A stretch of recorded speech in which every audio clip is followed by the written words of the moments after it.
Welcome to the Future Ventures podcast on Scaling with Clarity. Today's guest is Shahin Nabavian from Team CMV. Shahin works at the intersection of operations, infrastructure, and business transformation. He's helping organizations understand how complex system technology and execution come together in the real world. In today's conversation, we explore leadership, how to scale operationally intensive businesses, and what companies consistently underestimate when modernizing their infrastructure and workflows. Shahin, welcome to the stage. Thanks for having me, Maxim. Oh, it's absolute pleasure. The way that we like to organize this interviews is kind of a tripartite. Part one focused on getting to know you and who is Shahin. How did you come into doing what you're doing currently? Then talk about Team CMV is the venture builder and Go-User is the company that you're currently focused on, and then kind of like what are you seeing across the industry? So why don't we just jump straight in and get to discover who is Shahin?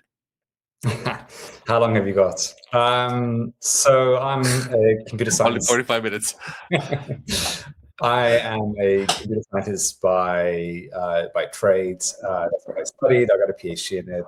My career was an engineer, and it quickly transitioned into actually more on human interaction design and product building. And the first startup that I was involved in, still going strong, a financial services company startup in London.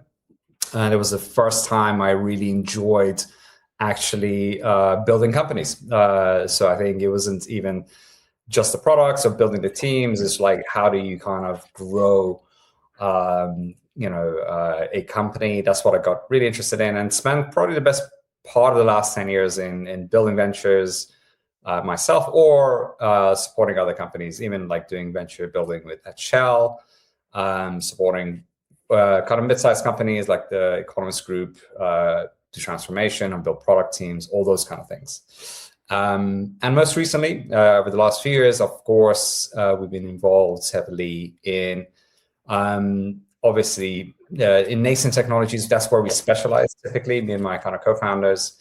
And of course, AI was one of those spaces. We in particular were keen to solve what was still is a problem with memory and context, and how do you kind of build something that could be leveraged in a enterprise, basically, that can be accurate, cost effective, all the themes that everyone's discovering now. This has been something we've been working on for a few years, and I guess we can take it from here on. I'm absolutely curious to get your perspective on the way that companies are going about adopting AI or nascent technology. And if you can juxtapose Shell is a big super major in oil and gas with, I'm assuming, tens of thousands of employees versus perhaps a mid-market company or a small company. Kind of like, what is their approach? Who moves faster? What is different? How do you drive change management? How do you drive adoption? Where is AI sitting? Is it centralized function? Is it embedded as part of the culture, or they have a kind of champion ambassadors that do the job in the adoption use cases? Very good question. So I think company culture is one of the biggest factors I came across that's important regardless of the size. The Economist Group is, for example, a publishing company, is a British publishing company, quite a conservative company. Yet I found it a good place to be able to kind of do transformation, simply because they had a culture of saying they're not going to get in the way, right? If this is what you want to do, go with it, type of thing. And I think we were able to make a lot of progress in lots of ways, and of course, not as much as you want. But frankly, a mid-sized company like that, the culture allowed you to experiment and try things, right? And there was a real desire by the internal team to do transformation. And this is obviously very early stages. By the end I was leaving, this is kind of far before the kind of LLM movement. We were already experimenting with crude AI tech at the time, like I forgot what they were. They're just glorified automation tools, basically, right? But we called it AI. Yeah. So I think people were willing to accept it. And the MD, the managing director of one of the businesses, actually set up a little working group, and we kind of picked out some spaces that we thought maybe we can use these tools. For example, building articles. And this is again pre the LLM era. So in that nascent space, to your point, I think the culture of the company and someone championing it so that the MD top down or a CEO can top down can drive that. That worked quite well, or at least it was progressive. Something like Shell is a beast. You don't have one division.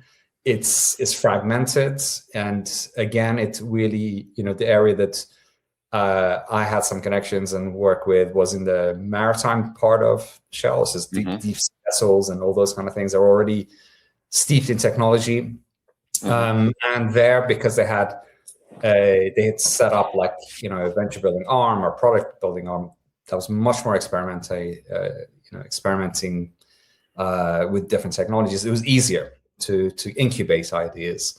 The thing that I ended up doing is also building relationships. So when I left the setup, we did a joint venture R&D, just me and my co-founder, which is very difficult to do with a company like Shell. You have to go through hoops. Not many people understand how. I always mark that as a really big achievement. I was like, yeah, so what? But like, no, believe me. It was difficult. And so it was, again, to your point, I think what mattered there is who's involved, where can they influence inside the organization, because they have to move a lot of hurdles for two people off the street to kind of get kind of this kind of deal. And we ended up basically, again, pre-LLM era, developing what we picked out is a real problem with shipping, which is deep sea vessels on like airplanes, right? The whole industry is like the 1950s or 40s, simply because an airplane can be much more, prescriptive in terms of how they're going to kind of travel and, when they're going to land, etc. Whereas a deep sea vessel may have to stop and clean and make repairs and things like that. So even though you can track it with satellites, the captain's word effectively drove the ETAs, right?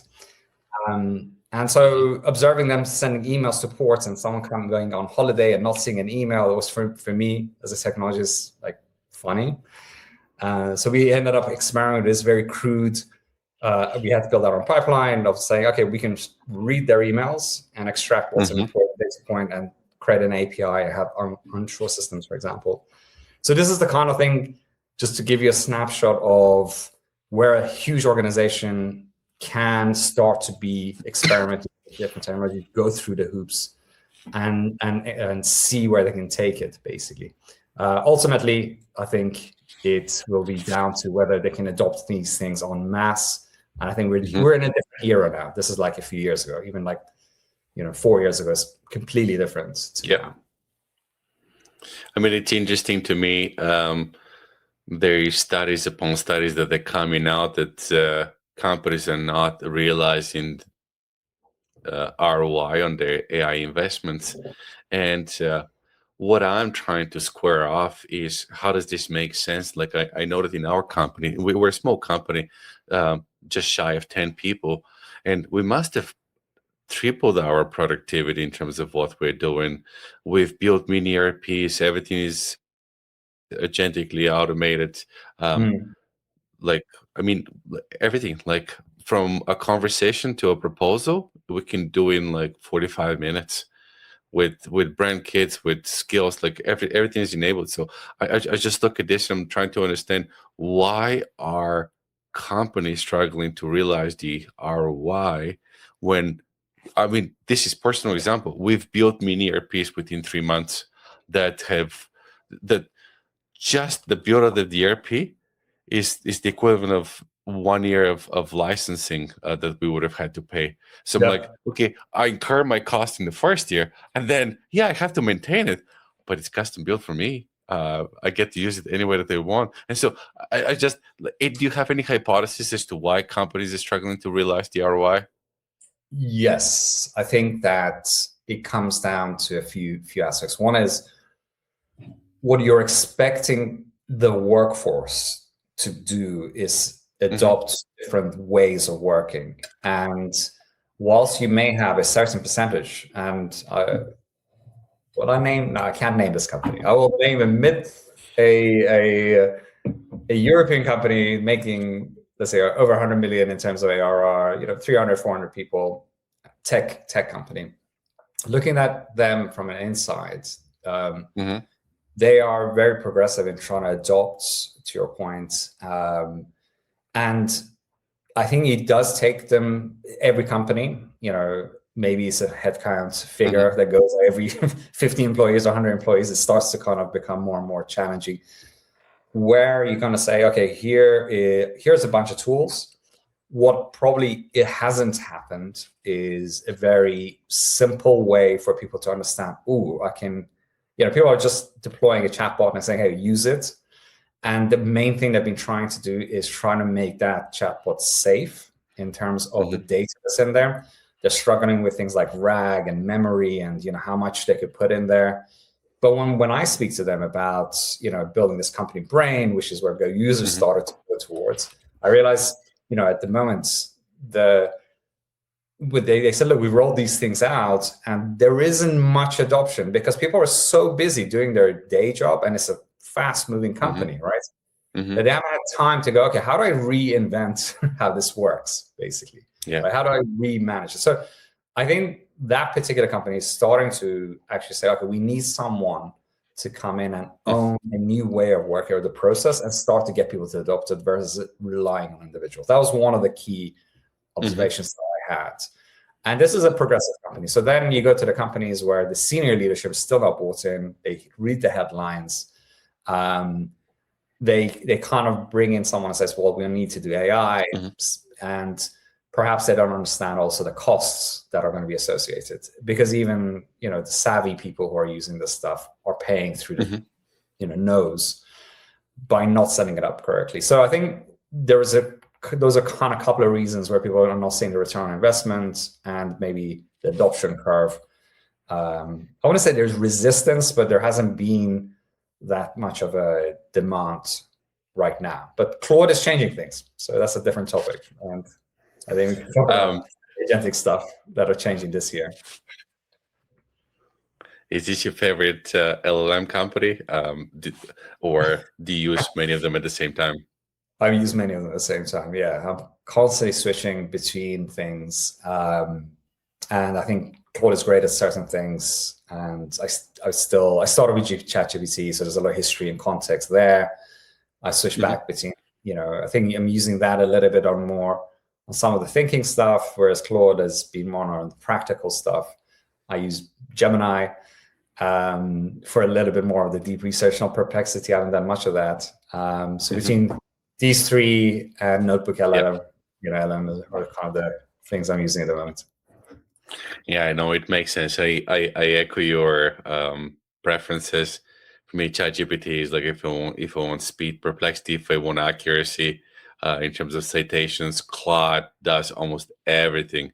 We have number of 20x subscriptions because between Claude design, Claude code, co-work, we're burning through tokens. And this is, to your point, kind of like figuring out how to use the tokens effectively, because you burn through them quite a bit. So kind of like, keeping in mind the context window, compacting conversations, like yes, memory is important, like context is important, but like you need to have just the right amount before you can create context noise and actually deteriorate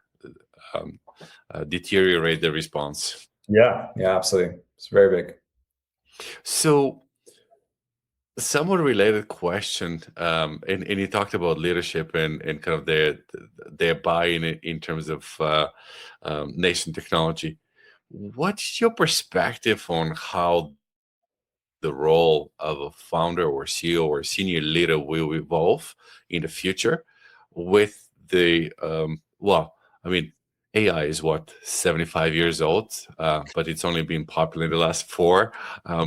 So, like with the emergence of AI, what would be the role of the founder, the role of the CEO?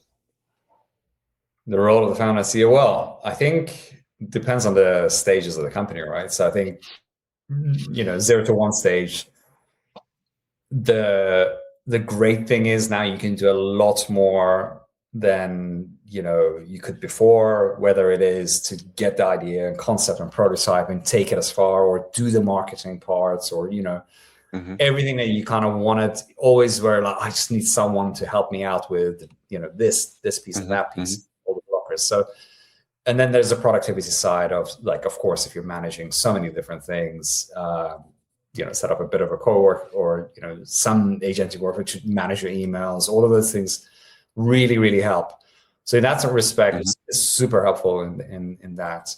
I think as the companies obviously are growing, that your role starts to change, and so the tools, what they do for you, can be adapted as well. So again, if it's you wanting to be involved in the product side as a founder or CEO, there's ways to stay in touch without being over the team, understanding what's going on, type of thing. Hiring is just one of the key areas that we're also looking at. Building out, supporting internal hiring is something that people spend a lot of time on, especially when you're scaling. And in fact, it's funny when you kind of speak to or hear most scale-ups or later stage startups or more mature startups. It's like, what do you do most of the time? They're like, we're sitting there hiring people. That's become my job. So there's a lot of things around that space. People are building out chief of staff type automation workflows for things. So how does it change? I think in principle, like anything else, it should allow you to focus on areas where perhaps you can add the most value without getting stuck into the administrative and operational bits that you may want to just not do anymore. The more senior, of course, you were and you had money, you may have had an assistant, but now I guess everyone could get such support. So that's on a little bit of a snapshot, I guess. Yeah, makes sense. I mean, our hypothesis is that we're going to see AI play a vital role in decision making, because it's just compute, right? So it takes away the emotion out of decisions, and emotion is important. So that's why the role of the CEO, from our perspective, is one that they need to inspire, they need to lay the vision, they need to empathize, they need to drive the culture. That's not going to be the domain of AI, but in terms of decision making, driving clarity, AI is amazing in this. I mean, you talked about RAG. It can pull information from a lot of different places to assemble an answer that's very precise.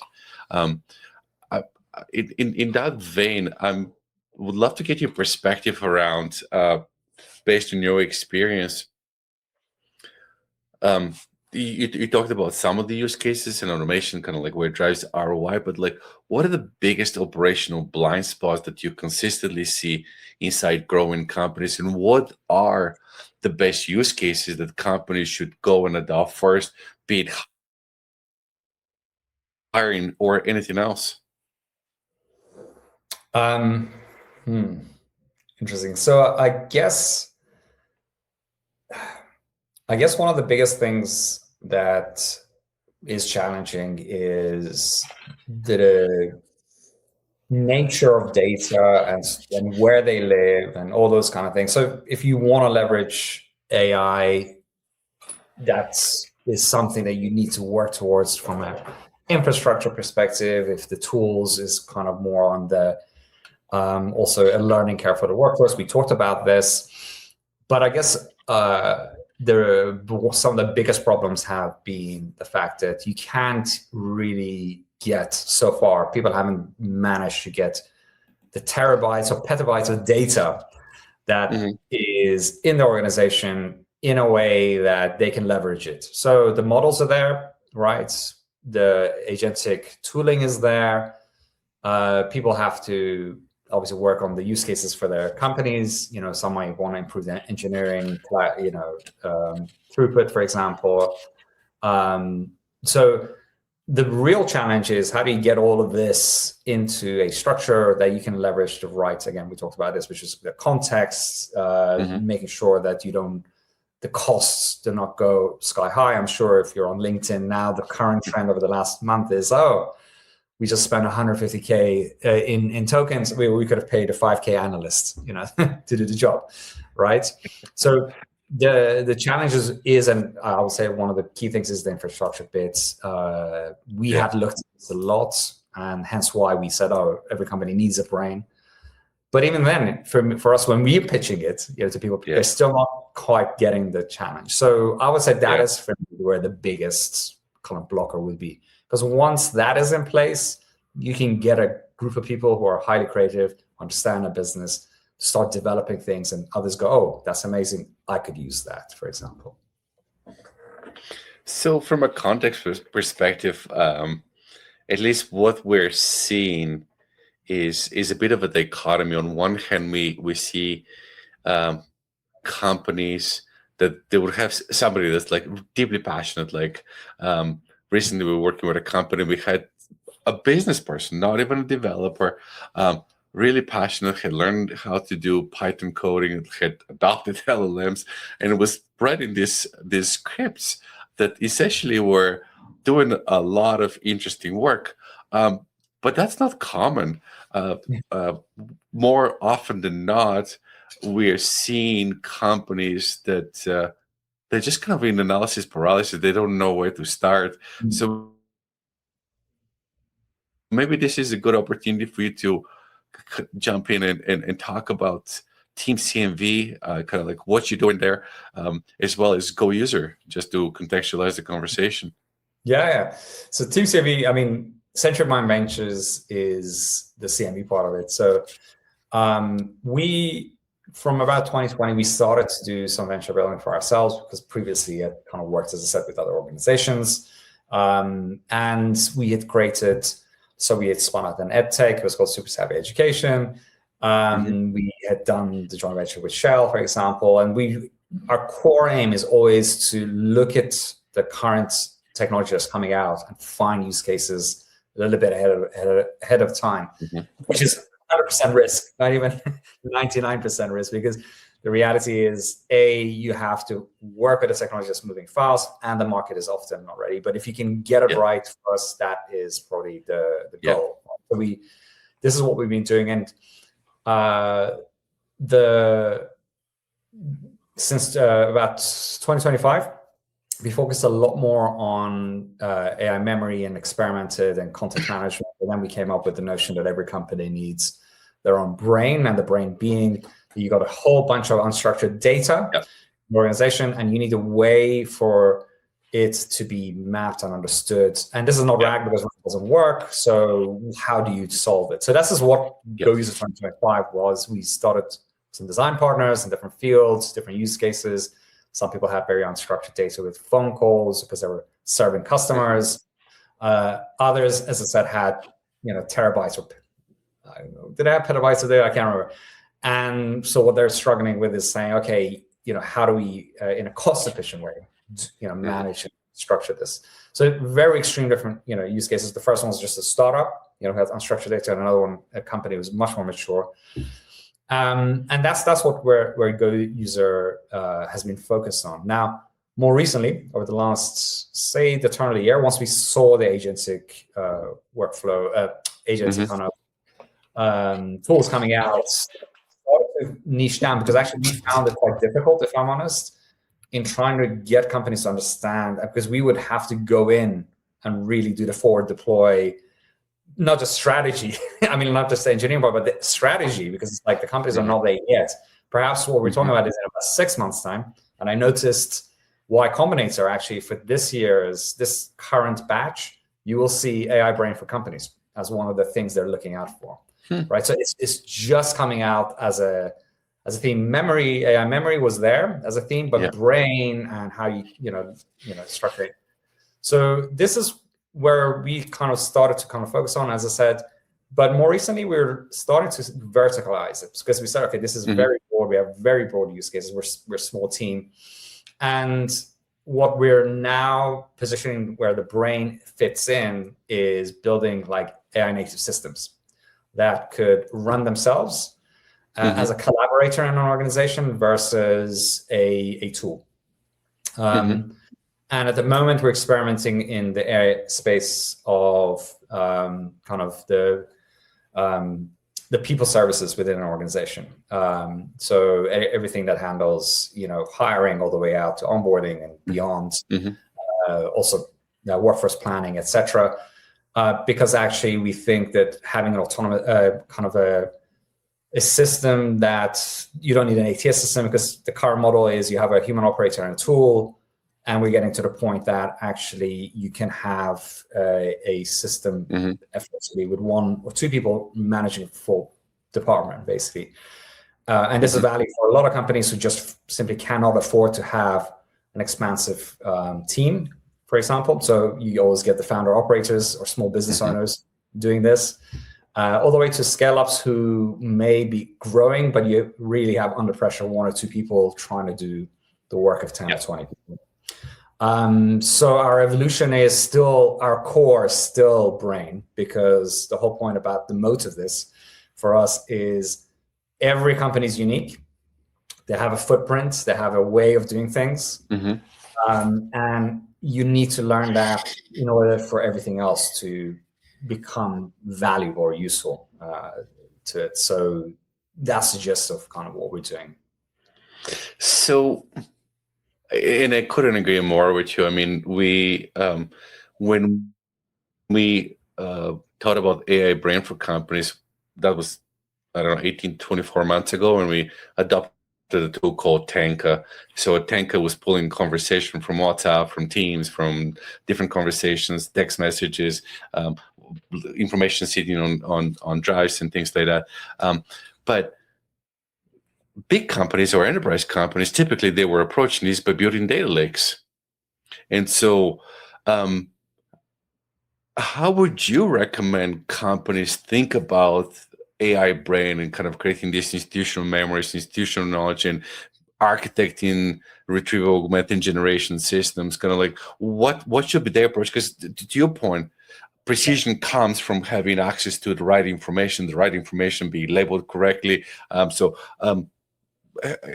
help the viewers and listeners approach this from the right perspective. One of the key things that we took away when we started this and looked at tools in the market, whether it was your Mem Zeros and quite a few other tools or solutions out in the market, what we realized is that actually what matters most is an understanding. There needs to be kind of an understanding of the business and the data, right? So not even going down to the labeling of data, but what is this business? What is operation? What is the context of this data? What are the things that need to happen? And when you create that, right? When you kind of create the mapping and understanding of what this organization, how it works, how it operates, etc., then the data makes sense, right? Because what a lot of engineers would do with RAG is just pump files in. There you go, just get in there, and you just kind of take chunks in without understanding any notion of what's what this is, what's it for, etc. So the notion of a brain. So to your point, when we talked about to the very big organization, we weren't interested in being involved in the data, right? For them, we said, look, we're going to have to be a layer that effectively is almost like a librarian that's going to map what's happening, etc. So that when you get it, then we could say, because they're using Claude for brain anyway. So if you aren't using that, you can have a different version of the product where it comes with the model, for example, or any model you choose. But they are also, every SaaS tool that it had will have an MCP, right? And what does it do? What does Claude do? Is it gets a question and goes, okay, let me go to Atlassian, let me go to here, it's going all over the place. Like, so the cost, the tokens, etc. So I was like, okay, for those big organizations, what you need is mapping, and this way that kind of can guide the brain. It's like, hey, don't waste your time if someone's asking, I don't know, what is the holiday policy for this, or how many days you got off? Like, just go here, right? So that's quite a different approach. You could, a lot of people could build internally, and what we also realized is, and the reason we've gone verticalized into a solution is a lot of big organizations will want open source, not because they don't trust you. Just historically, when I've looked at it, and I've been on the other side, it's only because if you go out of business, or you get taken over, right, they need something, right, as there. So, there's a lot of developer tools, a lot of open source stuff. And so what the advice I would give those organizations is bring in some of these specialists. You need to have a notion. Don't just use these systems blindly, and it will work really much better, right? It will help the models. You can even have your own small model, which is advisable as well in terms of costs. I don't know if that answers your question, but that's kind of no, it does. I mean, this is very much consistent with our experience. We would bring a small model on-prem, because for some calculations, for some computations, it's way better, more efficient, depending on kind of what we're architecting. Sometimes intentionally we will disconnect MCP connectors because it consumes tokens, right? And so it can create context noise. Like you joke about like spending $150,000 in tokens when you could have hired $5,000. It's true. Like if you don't control, if you don't architect it, you can consume a lot of tokens very quickly. Yeah. And I think that's it. I think what you said is, if you don't architect, and perhaps the one thing I would add is, I think perhaps we are often coming from these kind of problems from an engineering mindset, and we're not coming to this from a service design mindset. Yeah. Right. And the only reason I could say that is because I lived both worlds, right? I started off as an engineer, and then we went to kind of more design thinking. Yeah. And so when I am in these meetings, like you said, and they're saying, we're doing this, and you mentioned unplugging stuff. That's what these organizations are doing. There's someone sitting there going, no. Let me just physically, unplug something so it doesn't look in here and goes there. Yeah. And all these manual workarounds. And when we said through this, I said, listen, guys, why don't we just work out 5 critical use cases? Because your teams aren't thinking about it. Let's work it out, design what that service is, right? They want to achieve, and then let's go into the architecture piece, right? I think that is probably one of the things that I'm not seeing as enough, if I'm honest. Why? I'm always curious as to why. What's the root cause? Because engineering leads this. Often it's kind of an engineering-led or a technology-led initiative. And so you see the trends even with designers not knowing what the hell do we do in an organization, right? Because it's like, whoa, look at all these outputs. Let's just build first. And now designers are catching up and standing around saying, well, maybe you should do that. I think there will be a correction. Product managers are trying to understand. So suddenly everyone's doing everyone else's jobs. So product managers are starting prototyping and creating code. Designers are saying, oh, you guys don't create the front end now. Now you're responsible to cut. So we're in a world, I think, it will change. I don't foresee this kind of noise happening. Either roles will be completely redrawn. And so actually here's different types of roles. Two types of roles in the company. Product and UX and everything merges into one thing. Right, one person has to do all of it, and which is, given your gray hairs and my gray hairs, I can say this, which is we've gone through these cycles before. We've gone through back in the day where the front end engineer was the designer, right? If you recall, there was never a designer. It was like, oh, you do front end, oh, so you have to do all of it, basically, right? And the tools have enabled much of this. I mean, the typical process before that exist in terms of like how you develop, in terms of you have a business analyst, gathering the business requirements, like creating all the documentation, passing it on to a technical analyst, building a technical.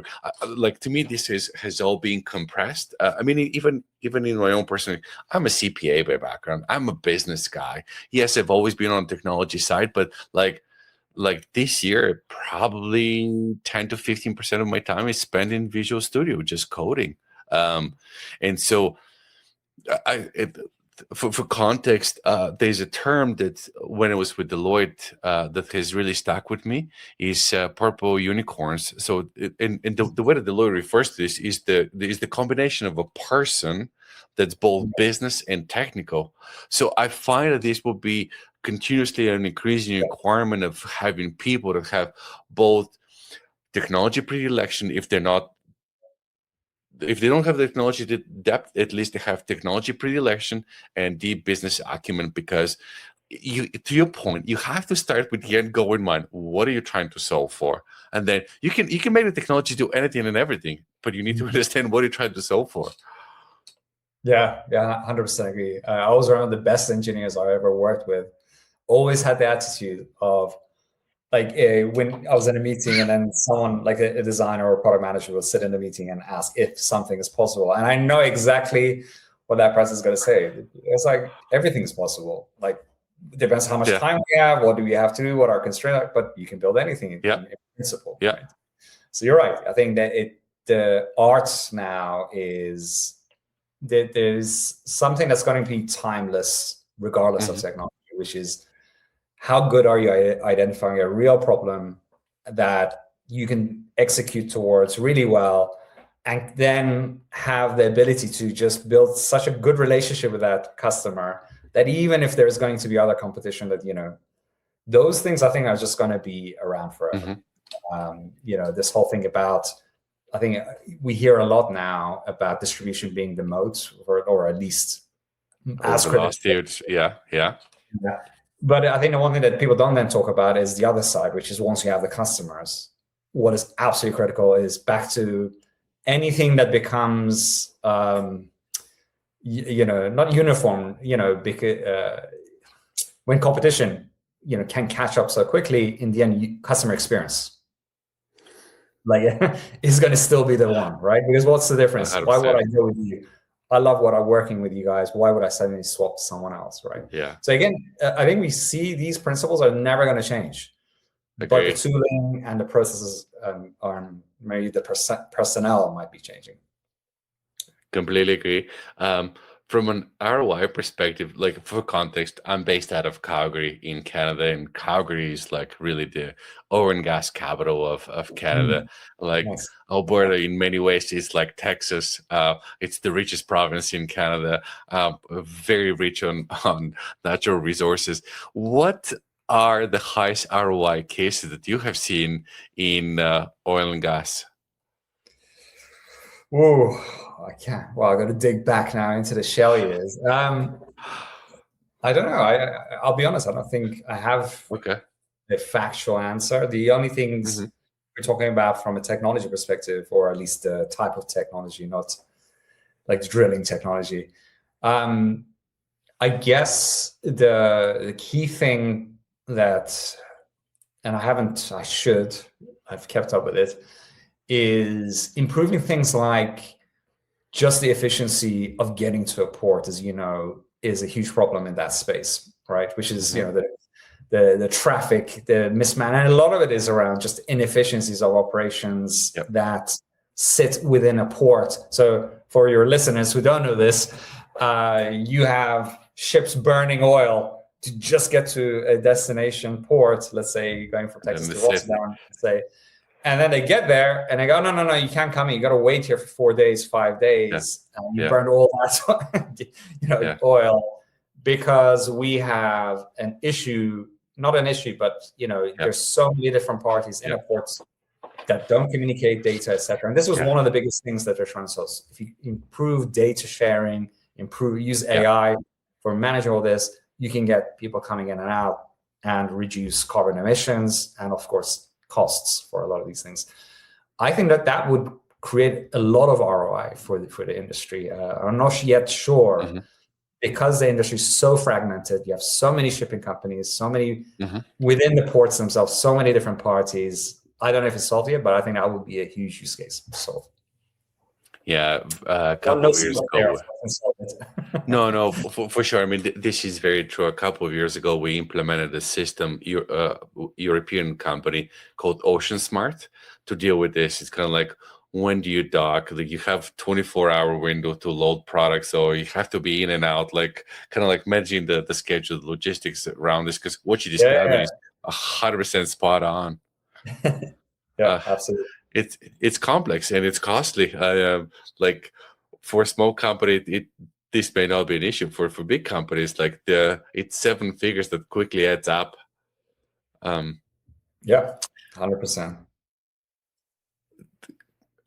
Just shifting gears a little bit. What separates company that successfully modernize their infrastructure from the ones that just talk about transformation but never actually go to execution? If I'm honest, I mean, I don't have concrete data. I think your McKinseys of the world come up with these types of reports. So like, if you done these transformations, look at the laggards versus. But I think the only thing I can tie it to is perhaps the companies that are innovative or more innovative or thinking about innovation invariably will invest in transformation and will invest in infrastructure changes, which are hugely expensive if you're an incumbent company, and why it's always very difficult for those guys to play typically against like startups traditionally, like coming in with a new tech stack. Of course, with AI, is different. The only thing that I would say is that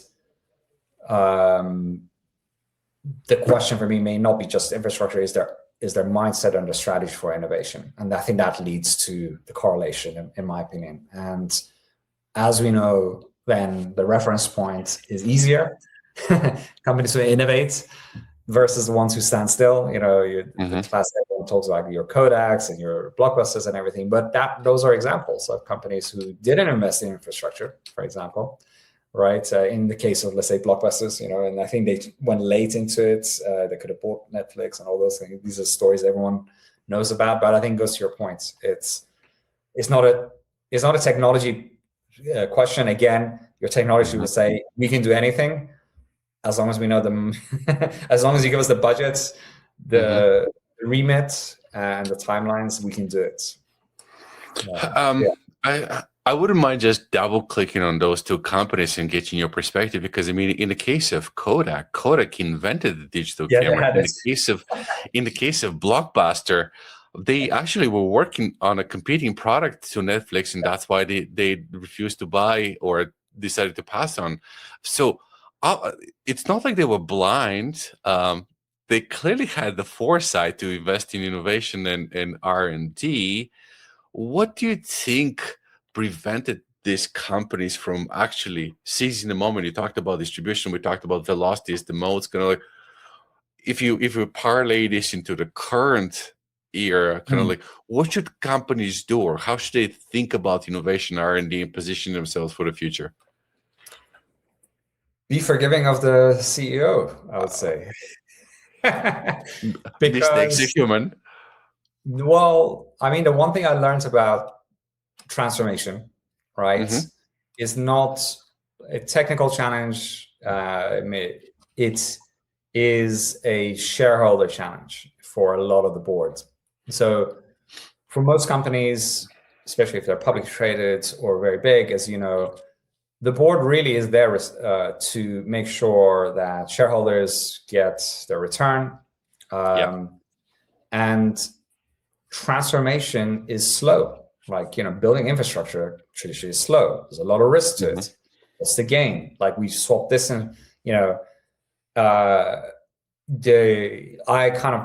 we did one thing at one of the companies that I was supporting where we went from, we went into AWS. This is back in the day, like where everyone was just hosted. Not everyone was on cloud, right? So I said, let's do it now. to justify that to a CEO, like they're like, yeah, and so what, do we make more money? Do we, it goes down to that lens, right? Do we make more money? Do we save money? What lens it? And in this case, actually, we saved quite a lot in the long term, and that's how we got it through. So to answer your question, I think people are resistant to it because they don't want to be the one that broke a 50-year-old, 100-year-old company on their watch. He went off and did. Mark Zuckerberg can afford to spend, I don't know, 20 billion on, the virtual world, meta world. Yeah. And still be there.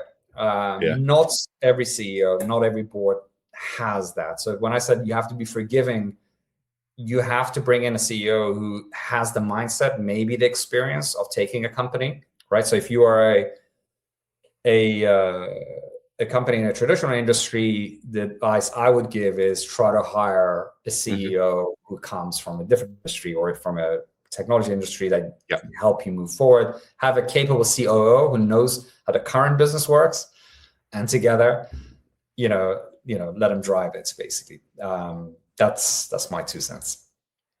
Amazing, Shahin. Any parting thoughts of wisdom for founders and companies that they're looking to scale and